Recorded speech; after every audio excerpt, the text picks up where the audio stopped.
We'll ask Coach Painter to open things up with a statement. Yeah. Want to congratulate UConn on the win.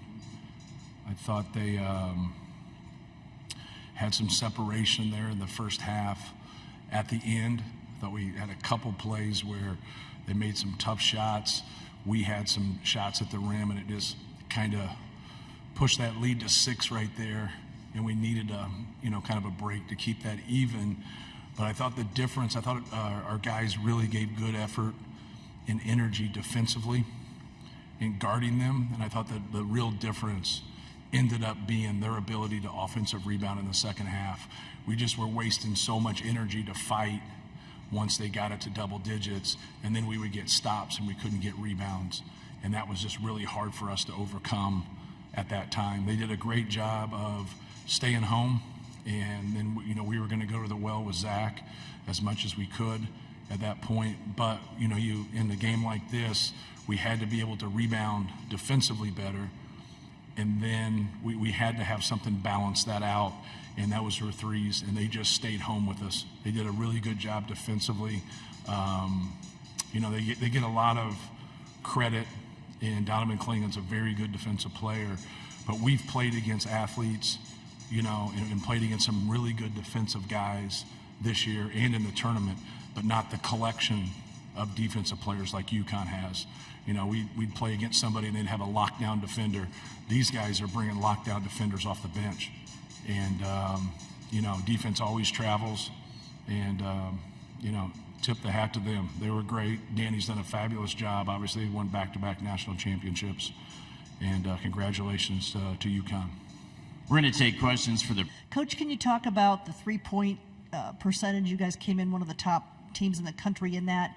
You didn't even get off that many shots. So What were they doing to take that away? Yeah, they were just going to let us play one-on-one in the post. You see the 25 attempts that Zach had. And so, like, for us, we're just going to throw him the basketball and keep going and just be able to keep going to the well. You hope through the game and, like, what you do, like, that we could loosen that and get them. When you play in the NCAA tournament and you win 6 games and they led for, I think, everything except 6 minutes now. I think it was like 4 minutes and 20 seconds or something. So just kind of think about that. You got to get them on their heels. And so for us to get them to change, we had to get the lead, get them on their heels, and then get, in that 10-minute mark and whatever. And we couldn't get there. We couldn't get rebounds. You can't go on runs if you can't get stops. And they're a great defensive team. And so they just made a decision, like, we can defend the perimeter and we can take this away from you, and then you're just going to get the ball to your best player, and then he's just going to be one-on-one, and then that's that. And they were going to live with that. So if we could have rebounded the basketball better, we could have got them to change and do that. But we weren't able to do that, and then they stayed in control of the game. So not everybody can do what they just did. You have to give credit to their defense and their coach and how they're wired. Staying up front, Dennis. Matt Dennis, CBS Sports. You touched on it about the burden he had to go through, all the crap for 4 years. Yeah. But there was another kind of burden, and during that, as well as getting better and carrying this team, I wonder if you could just expand on that. All of that he had to go through. Yeah. Well, it's also a backhanded compliment, right? The people like myself who average 4 points, no one really cares about you. Like, the fans don't, like, pay attention to you. I always call it cartoon bad guy. You ever watch the cartoons and there's the bad guy that gets all the hate and everybody's coming at him. Like, the best player in college basketball, the best player in your conference becomes cartoon bad guy. And so, like, that's just, it's the way it is. But it's also a backhanded compliment. There's millions of basketball players out there that would love to carry that burden. Not everybody can do it. Very few get that. And, he's done it and he shows up. Like, I'd always say, like, when is he just going to have a bad game? Like, when is he just not going to show up? He always showed up. He always competed. He always played through physicality. He's a very unselfish player, and I think that's the piece of it. But it's hard, man. It's hard to go through that, especially in today's world, because what eats up a young player is positive comments. because then they get full of themselves. And then the negative comments, like you feel sorry for them, like, hey, this guy doesn't deserve this or whatever. So it's kind of how you look at things and how you handle things. And he always stayed really professional. And, even when they're hanging on him and fouling him and doing stuff throughout the year. See, they didn't do that at first. Because who he is today, that's not who he was 3 years ago. So I always would talk about, like, he'd play 17 minutes, he'd get 12 points, he'd get 6 rebounds, he'd have 4 fouls, 6 turnovers, and we go to the monitor twice. And then, and all of a sudden 6 games later, he's not elbowing people in the head anymore. He couldn't pass at one time. And then all of a sudden he could pass. Well, he never got doubled, so why should he have to pass? So, it's amazing the way he's grown and the way he's developed, but also how he's went about it and the way he stayed professional. On the left side, midway back. Hand the microphone right there. Thank you. Lucas Gordon, Cronkite News. Earlier this season, you guys played a lot of good non-conference opponents and took down the #1 team at the time, Arizona and Indianapolis. Did you use any of those games as a point of emphasis coming into this one, since you were playing the #1 team in the country once again?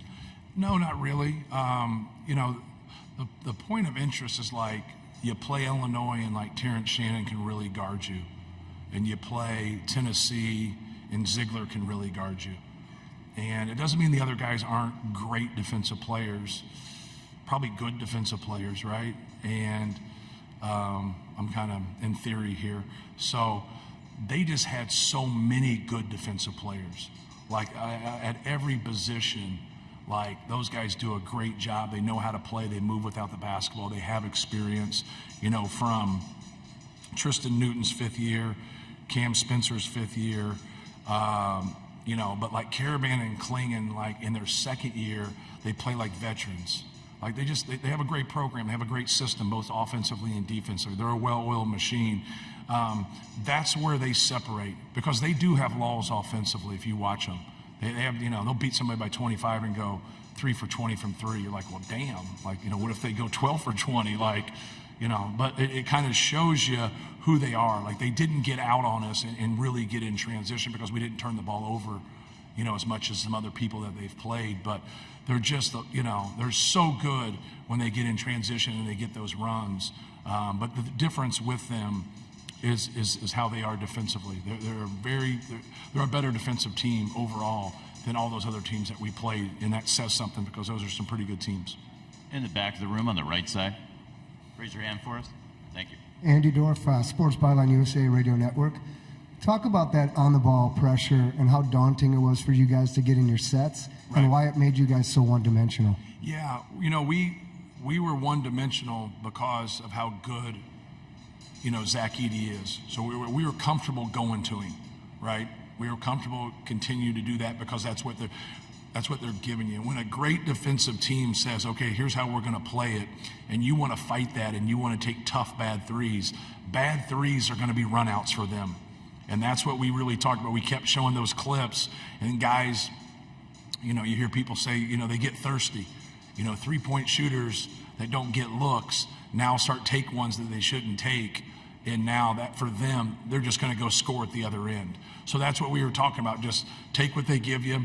If they take something away, whether it's Zach's post up, Braden's ball screen, our threes, we still can get a quality shot. We had to be better on the glass, in my opinion. And then we had to be a little bit more efficient, in the shots that we were getting. And that balance right there could have got us into the game. It would have got us into the game and made it a game, but we just simply weren't able to do that. Up front on the right side. Greg Braggs, Boilers in the Stands. Matt, last year when you guys lost to Fairleigh Dickinson, you said you had to sit in it. Now, fast forward to this year, you lose in the national championship. How is that feeling? The same, or is it different? And how does it motivate you to get back to this point? Yeah. No, it's a lot different.